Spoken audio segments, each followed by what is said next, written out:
প্রিয় দর্শক, প্রীতি নিন, শুভেচ্ছা নিন। আপনাদের সামনে হাজির হয়েছি আমি একা নয়, দ্বৈতভাবে। আমার সঙ্গে মুখোমুখি হয়েছেন আজকে সামনে বড় দুঃসময় বাংলাদেশের ইউনূস সরকার এবং সেই সরকারের পেছনে বসে বাংলাদেশের রাজনীতিতে যারা ছড়ি ঘোরাচ্ছেন সেই জামায়াত, এনসিপি, বিএনপি ইত্যাদি দলগুলোর। তারা ভেবেছিল ভোটে না জিতেও যেভাবে গত 1.5 বছর ক্ষমতার মধু খেয়েছেন, আগামী দিনগুলোতে আওয়ামী লীগকে নির্বাচনী ময়দান থেকে বহিষ্কার করে একটা ছেলে খেলা নির্বাচন করে সেই মধু ভবিষ্যতে খেয়ে যাবেন। সেই স্বপ্ন পূরণ হলো না। কেন বলছি কথাটা? বিভিন্ন সূত্র থেকে যে খবর আসছে তাতে শুধু বাংলাদেশের আওয়ামী লীগের কর্মী সমর্থকরা নন, যে বিরাট সংখ্যক সাধারণ মানুষ ইউনূস সরকারের আমলে এই আইনের অভাবে যেভাবে মব সন্ত্রাস, চাঁদাবাজি, ঘুষ সব কিছু মিলিয়ে তারা সহ্যের শেষ সীমায় পৌঁছেছেন, সেই মানুষরা এটা জেনে খুশি হবেন যে নির্বাচন ফেব্রুয়ারিতে হচ্ছে। ইউনূস খুব চেষ্টা করছেন নির্বাচন আপাতত স্থগিত রেখে দিনগুলো তার শাসন চালিয়ে যাবেন। সেটা সম্ভব হচ্ছে না। আওয়ামী লীগ নির্বাচনে অংশ নিচ্ছে, এর অর্থ আওয়ামী লীগের ওপর থেকে নিষেধাজ্ঞা উঠে যাচ্ছে। জামাত, এনসিপি, বিএনপি এবং ইউনূস স্বয়ং হাজার চেষ্টা করেও তারা আওয়ামী লীগকে নির্বাচনের বাইরে রাখতে পারবেন না। 3 নম্বর হচ্ছে নির্বাচনের ময়দান যাতে লেভেল প্লেয়িং গ্রাউন্ড থাকে, সেটা দেখবে আন্তর্জাতিক পর্যবেক্ষকরা, এবং সেই দেখাটাও হবে ভারত এবং আমেরিকার যৌথ তদারকিতে। এই বিষয়গুলো স্থির হয়েছে ভারত ও আমেরিকার মধ্যে অনুষ্ঠিত একাধিক জরুরি দ্বিপাক্ষিক বৈঠকে। সুতরাং বাংলাদেশের রাহু মুক্তির জন্য ধন্যবাদ দিতে হবে প্রেসিডেন্ট ডোনাল্ড ট্রাম্প ও প্রধানমন্ত্রী নরেন্দ্র মোদীকে। এই প্রসঙ্গে একটা কথা বলতেই হয়, সেটা হলো গত কয়েক মাস আমেরিকার এবং ট্রাম্প সাহেবের হাবভাব দেখে মনে হচ্ছিল যে এই ট্রাম্প সরকারও বুঝি পূর্ববর্তী বাইডেন সরকারের মতো শেখ হাসিনার শত্রু ও মোহাম্মদ ইউনূসের বন্ধু হয়ে বাংলাদেশকে আরও বড় সর্বনাশের দিকে নিয়ে যাবেন। সেটা হলো না। যার শেষ ভালো তার সব ভালো। সুতরাং গত কয়েক মাসের সন্দেহ, অবিশ্বাস, দুঃখ, বেদনা ভুলে, রাগ, এসবগুলো ভুলে এগোনো যাক সামনের দিকে।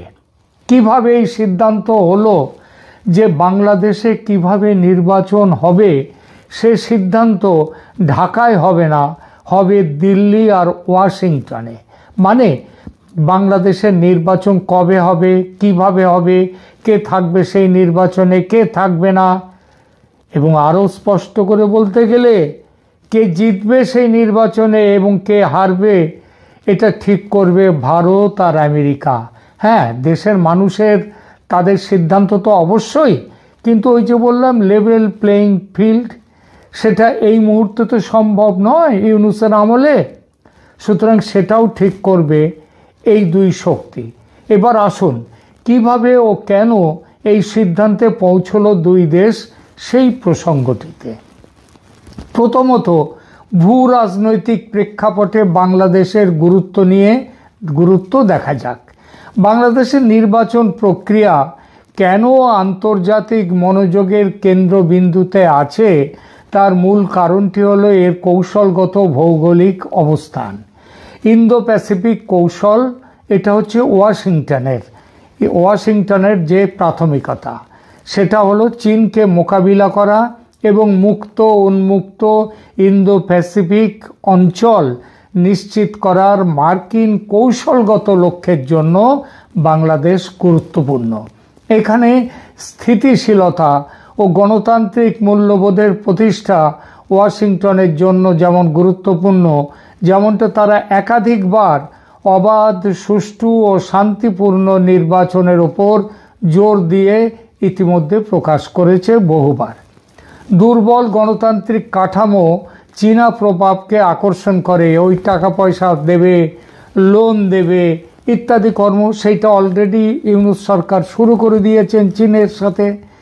ওই ঠাকুরগাঁওয়ের ওখানে লালমনিরহাটে ওখানে নাকি শুনছি 1000 শয্যার ওখানে হাসপাতাল তৈরি হবে। ওই গ্রামের মধ্যে যেখানে এমনিতে জনসংখ্যা কম, সেখানে এই যে হাসপাতাল তৈরি করা মানে হচ্ছে অন্য কিছুই না, সেখানে ভারতের চিকেন নেকের কাছাকাছি থাকা চীনা প্রভাব। সুতরাং এটা ভারতের স্বার্থের পরিপন্থী। আবার চীনা প্রভাব এভাবে বেড়ে যাওয়াটা মার্কিন স্বার্থেরও পরিপন্থী। আঞ্চলিক নিরাপত্তা ও দিল্লির কাছে চীন ফ্যাক্টরটা দেখা যাক। ভারতের কাছে বাংলাদেশ কেবল প্রতিবেশী নয়, এটি তাদের আঞ্চলিক নিরাপত্তা ও অর্থনৈতিক স্থিতিশীলতার জন্য অপরিহার্য। চীনা প্রভাব যাতে বাংলাদেশের অভ্যন্তরে অতিরিক্ত শক্তিশালী হতে না পারে, সেজন্য ভারত একটি বন্ধুত্বপূর্ণ সরকারকে ক্ষমতায় দেখতে চায়। অতীতের অভিজ্ঞতা অনুযায়ী ভারত বাংলাদেশের অভ্যন্তরীণ রাজনীতি ও নিরাপত্তা বাহিনীতে গভীর মনোযোগ ও প্রভাব বজায় রেখেছে। উন্নয়ন এবং বিনিয়োগ। বাংলাদেশ বিশ্বের অন্যতম দ্রুত বর্ধনশীল অর্থনীতি এবং পোশাক শিল্পের অন্যতম বড় কেন্দ্র। অর্থনৈতিক স্থিতিশীলতা নিশ্চিত করা এবং নিজেদের বিনিয়োগ সুরক্ষিত রাখার জন্য বৃহৎ শক্তিগুলোর এখানে রাজনৈতিক স্থিতিশীলতা প্রয়োজন। সুতরাং বাংলাদেশের অভ্যন্তরে কি ঘটছে বা ঘটবে তা শুধুমাত্র ঢাকার চিন্তার বিষয় নয়, এটা বৃহত্তর ভূ রাজনৈতিক চিন্তার একটি গুরুত্বপূর্ণ অংশ। এইবার দেখি দ্বিতীয়ত দিল্লি ও ওয়াশিংটনের লক্ষ্য কি এবং তাদের প্রভাবের পদ্ধতিটা কি। যদিও দুই শক্তি চায় বাংলাদেশে স্থিতিশীল সরকার আসুক, কিন্তু তাদের লক্ষ্য এবং হস্তক্ষেপের পদ্ধতি ভিন্ন। এই ভিন্নতা বাংলাদেশের নির্বাচনী সিদ্ধান্তকে প্রভাবিত করে। প্রভাব বিস্তারকারী এই যে দুটি শক্তি, ভারত ও আমেরিকা, এদের মূল লক্ষ্যটা কি দেখা যাক। ভারত আঞ্চলিক নিরাপত্তা ও কৌশলগত মিত্রতা নিশ্চিত করতে চায়। আঞ্চলিক নিরাপত্তা, 7 সিস্টার্স। ভারত বিরোধী শক্তিকে কোণঠাসা করতেও চায় ভারত, যেমন পাকিস্তানকে এখানে আসতে দিতে চায় না ভারত, যেটা ইউনূস সরকার ভীষণভাবে নিয়ে আসছে। এছাড়া অভ্যন্তরীণ সমর্থন, একটি নির্দিষ্ট দলের প্রতি সরাসরি সমর্থন দেয় ভারত। যদিও বলে যে কোনো দলই ক্ষমতায় আসুক না কেন ভারত তাকে সমর্থন দেবে, কিন্তু ঐতিহাসিকভাবে দেখা গেছে আর সমস্ত দলগুলো, মানে বিশেষ করে বিএনপি যেটা প্রধান দল ছিল এর আগে 3 বার ক্ষমতায় এসেছে, তাদেরকে বিশ্বাসযোগ্য নয়। তারা 10 ট্রাক অস্ত্রের কথা ছাড়লাম, নানান বিষয়ে তারা ভারত বিরোধিতা তাদের রাজনীতির একটা মূল ভিত্তি, মূল নীতি। এবং ফলে ভারত দেখেছে যে পরম্পরাগতভাবে আওয়ামী লীগ তাদের কাছের শক্তি, সুতরাং তাদের ক্ষমতায় আনতে কূটনৈতিক চ্যানেলের মাধ্যমে ভারত সক্রিয় ভূমিকা রেখে এসেছে, ভবিষ্যতেও রাখতে চায়। নিরাপত্তা ও প্রশাসনিক এবং নিরাপত্তা ব্যবস্থার উপরেও নিবিড় প্রভাব বিস্তার করতে চায়। এই প্রভাব আবার মার্কিন যুক্তরাষ্ট্রের কাছে কীরকম সেটা দেখি। ইন্দো প্যাসিফিকে স্থিতিশীলতা চায় মার্কিন যুক্তরাষ্ট্র, চায় চীনের বাণিজ্যের ওপরে নজরদারি করতে, চায় চীনের শক্তির ওপরে রুখে দিতে তারা চায়। মানবাধিকারের চাপ দিয়ে তারা বাংলাদেশে গণতন্ত্রের ভিত্তিটা স্থাপন করতে চায়। অন্তত ওই যে তুলসী গ্যাবার্ড সম্প্রতি যে কথা বলেছেন যে পৃথিবীর অন্য দেশে সরকার বদলের খেলায় আর থাকবে না আমেরিকা, সেই ব্যাপারে তারা চায় যে বাংলাদেশে একটি অবাধ নির্বাচনের মাধ্যমে একটি জনগণের যাকে চায় সেরকম শক্তি ক্ষমতায় আসুক। তাহলে নিজের স্বার্থ রক্ষায় ভারতের কৌশল একটি বিশেষ দলের ক্ষমতায় থাকা নিশ্চিত করা এবং গণতান্ত্রিক ব্যবস্থা নিশ্চিত করা। অন্যদিকে যুক্তরাষ্ট্রের কৌশল হলো নির্বাচন, একটি গ্রহণযোগ্য নির্বাচন যাতে হয় তার জন্য চাপ সৃষ্টি করা এবং ভারতকে সেই সঙ্গে নিজের দলে শক্তভাবে যুক্ত করে চীনের প্রভাব খর্ব করার পথে এগিয়ে যেতে চায়। সেটা একা আমেরিকা এখানে সে করতে পারবেন না যদি না ভারত তাদের সঙ্গে থাকে। এই দুই শক্তির ভিন্নমুখী চাপ এক জায়গায় এসে মিলেছে। সেটা হলো কি, দুই শক্তি তারা সমঝোতার মধ্য দিয়ে স্বচ্ছ, মুক্ত ও অংশগ্রহণমূলক নির্বাচনের মাধ্যমে গণতন্ত্রের শেকড় মজবুত করতে চায়। জঙ্গিবাদের পৃষ্ঠপোষক ইউনূস সরকারকে আর বাড়তে দিলে শুধু যে বাংলাদেশের শান্তি চলে যাবে তাই নয়, ভুগতে হবে এই উপমহাদেশকে, এমনকি বিশ্বের বিরাট একটি অঞ্চলকে। সুতরাং ভারত আমেরিকা দুই শক্তির আজ একত্র হওয়া। এরপর বাংলাদেশের রাজনৈতিক দলগুলো দেখুন নিজেরাই বহুবার বিদেশি শক্তিকে হস্তক্ষেপের সুযোগ করে দিয়েছে। বিরোধী দলগুলো প্রায়শই ক্ষমতাসীনদের বিরুদ্ধে বিদেশে অভিযোগ করে এবং বিদেশি কূটনীতিকদের কাছে ধর্ণা দেয়। এর ফলে অভ্যন্তরীণ রাজনীতিতে বিদেশিরা ছড়ি ঘোরাবার সুযোগ দেখতে পায় এবং তারা ছড়ি ঘোরায়। সেই সুযোগ এবার গ্রহণ করলো ভারত ও আমেরিকার সঙ্গে। আস্থার অভাব এটাও একটা কারণ। দেশের প্রধান রাজনৈতিক দলগুলোর মধ্যে সংলাপ ও আস্থার চরম অভাবের জন্যেই বিদেশি দুতিয়ালি, যেমন জাতিসংঘ দুতিয়ালি করেছেন, ওখান থেকে তো সেই তুর্ক তিনি বলে দিয়েছিলেন বাংলাদেশের সেনাপ্রধানকে যেন সরকারের পক্ষে না থাকে, হাসিনার পক্ষে না থাকে। সুতরাং এরকম বহু ঘটনা, সুতরাং বিদেশি দুতিয়ালি জরুরি। এর সাথে যোগ করুন অর্থনৈতিক দুর্বলতা। বাংলাদেশের বর্তমান অর্থনীতির চ্যালেঞ্জ, বিশেষ করে রিজার্ভ ক্ষয় ও অর্থ পাচারের মতো বিষয়গুলো বহির্বিশ্বের অর্থনৈতিক সহায়তার উপর নির্ভরতা বাড়ায়। এই নির্ভরতা অনেক সময় অর্থনৈতিক ছাড়ের বিনিময়ে রাজনৈতিক চাপ গ্রহণ করতে বাধ্য করে। বাংলাদেশের অর্থনীতির বর্তমান ব্যাপক ধস সামাল দিতে পাশের দেশ ভারতের সাহায্য জরুরি, এটা বুঝেছে আমেরিকা, তাই হাত মিলিয়েছে ভারতের সঙ্গে। একইভাবে ভারতও বুঝেছে এ ব্যাপারে আমেরিকার অপরিহার্যতার কথা। আমেরিকা একসঙ্গে থাকলে ভারতও যেমন তার যে এজেন্ডা সেটা ঠিক করতে চালাতে পারবে, তেমনি আমেরিকাও তার এজেন্ডা চালাতে পারবে। তাই দুই দেশ আজ একসঙ্গে। কিভাবে ভারত আমেরিকা এই ব্যাপারে একত্র হলো, কারা এর দায়িত্ব নিয়ে এগুলো করলো? দেখুন, শেখ হাসিনা সরকারের পতনের পর ইউনূস সরকারের কাজকর্ম দেখে বাইডেন প্রশাসন দুশ্চিন্তায় পড়েছিল। ভারতের সঙ্গে আলোচনায় বসেছিল ভুল সংশোধনের চেষ্টায়। আপনাদের হয়তো মনে আছে 2023 নভেম্বরের শেষ দিকে, নভেম্বরের শেষে ভারত মার্কিন 2+2 মন্ত্রী পর্যায়ের বৈঠক হয়। এটি ছিল দুই দেশের পররাষ্ট্র ও প্রতিরক্ষা মন্ত্রী পর্যায়ের একটি উচ্চ স্তরের বৈঠক, যা নয়াদিল্লিতে অনুষ্ঠিত হয়। বাংলাদেশের নির্বাচন নিয়ে দুই শক্তির অবস্থানের মধ্যে বোঝাপড়ার চেষ্টা এই বৈঠকের মূল আলোচনার একটি অংশ ছিল।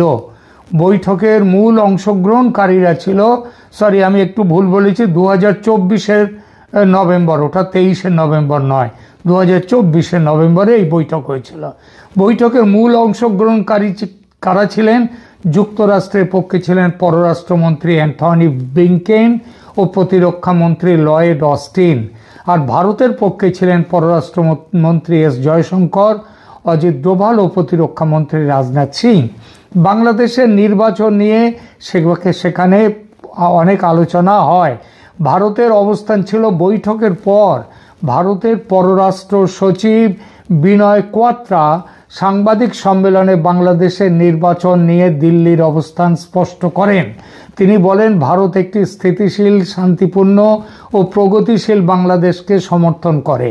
তিনি জোর দেন যে বাংলাদেশের নির্বাচন তাদের অভ্যন্তরীণ বিষয় এবং দেশটির জনগণই তাদের ভবিষ্যৎ নিয়ে সিদ্ধান্ত নেবে। কিন্তু বাইডেনের চলে যাওয়ার সময় এসে গিয়েছিল, ভারতও সেজন্য খুব একটা উৎসাহ দেখায়নি। উৎসাহ দেখানোর সময় তখন ছিল না, কোনো ফল হয়নি। তাই এরপর ভারতে নিযুক্ত মার্কিন রাষ্ট্রদূত জানুয়ারি 2025-এ একটি সাক্ষাৎকারে মার্কিন রাষ্ট্রদূত এরিক গারসেটি বাংলাদেশের নির্বাচন নিয়ে মন্তব্য করেন। তিনি বলেন, যুক্তরাষ্ট্র ও ভারত উভয় দেশই যত দ্রুত সম্ভব বাংলাদেশে গণতন্ত্র দেখতে চায় এবং গণতন্ত্রই বাংলাদেশে নতুন অধ্যায় খুলে দিতে পারে। এই কথা এই ইঙ্গিত দেয় যে ভারত ও আমেরিকা দুজনে গোপনে কিংবা আড়ালে একটি স্থিতিশীল সরকারকে সমর্থন করতে চায়। প্রকাশ্যে যুক্তরাষ্ট্র চাইছে ভারত যেন গণতান্ত্রিক প্রক্রিয়াকে আরও বেশি গুরুত্ব দেয়। এই মন্তব্যের মাধ্যমে দুই দেশের অভিন্ন আকাঙ্ক্ষার কথা এবং তাদের চেষ্টার কথা তুলে ধরা হয়েছে। এছাড়াও এই দুটো আনুষ্ঠানিক বৈঠক ছাড়াও দুই দেশের উচ্চপদস্থ কর্মকর্তারা, যেমন পররাষ্ট্র সচিব, আন্ডার সেক্রেটারি, জাতীয় নিরাপত্তা উপদেষ্টা, তারা নিয়মিত আঞ্চলিক নিরাপত্তা ও কৌশলগত আলোচনায় অংশ নিয়ে বাংলাদেশের পরিস্থিতি নিয়ে আলোচনা চালিয়েছেন। এসব আলোচনায় বাংলাদেশের নির্বাচন, ইন্দো প্যাসিফিক অঞ্চলে চীনা প্রভাব এবং আঞ্চলিক স্থিতিশীলতা প্রাধান্য পেয়েছিল। তাহলে কি মূল টেক অ্যাওয়ে তাহলে কি হলো? এই বৈঠকগুলো প্রমাণ করে যে বাংলাদেশের নির্বাচন শুধুমাত্র একটি অভ্যন্তরীণ রাজনৈতিক ঘটনা নয়, বরং এটি মার্কিন ভারত ভূ রাজনৈতিক কৌশলগত আলোচনার একটি কেন্দ্রীয় বিষয়। ভারত স্থিতিশীলতা এবং আঞ্চলিক নিরাপত্তা নিশ্চিত করতে চায়, আর আমেরিকাও চায় চীনের প্রভাব খর্ব এই অঞ্চলে তার প্রভাব বাড়ুক সেইটা বাংলাদেশে। সুতরাং বাংলাদেশের জনগণ বা ঢাকার নীতি নির্ধারকদের ইচ্ছা অনিচ্ছার উপরে নয়, দিল্লি ও ওয়াশিংটনের কৌশলগত স্বার্থ এবং তাদের চাপ প্রয়োগের ক্ষমতার উপরেই নির্বাচনের পদ্ধতি বহুলাংশে নির্ভর করে, হয়তো ফলাফলও নির্ভর করে। এটাই নির্মম বাস্তবতা। দেশীয় রাজনীতির অভ্যন্তরীণ মেরুকরণ ও দুর্বলতায় বৈদেশিক প্রভাবকে এতটা শক্তিশালী করে তুলেছে। নির্বাচনের চূড়ান্ত সিদ্ধান্তটি হয়তো ঢাকায় ঘোষিত হবে 2-4 দিনের মধ্যে, কিন্তু মনে রাখবেন এই ব্যাপারে সিদ্ধান্ত হয়ে গেছে যে আওয়ামী লীগকে নির্বাচনে অংশ নিতে দিতে হবে। শেখ হাসিনার ব্যাপারে কি হবে সেটা এখনো ঠিক হয়নি, কারণ তার উপরে একটা মৃত্যুদণ্ড দেয়া হয়েছে। সেটা উঠবে, কবে উঠবে তো বটেই, কবে উঠবে সেটা দেখতে হবে। আর এই যে দিল্লি এবং ওয়াশিংটনের কূটনৈতিক করিডরে বাংলাদেশের রাজনীতি, ভোট, নির্বাচন ঠিক হয়ে গেছে। অবশেষে যেটা ঠিক হয়েছে সেটাই হতে চলেছে। এখনকার মতো এইটুকুই। ধন্যবাদ।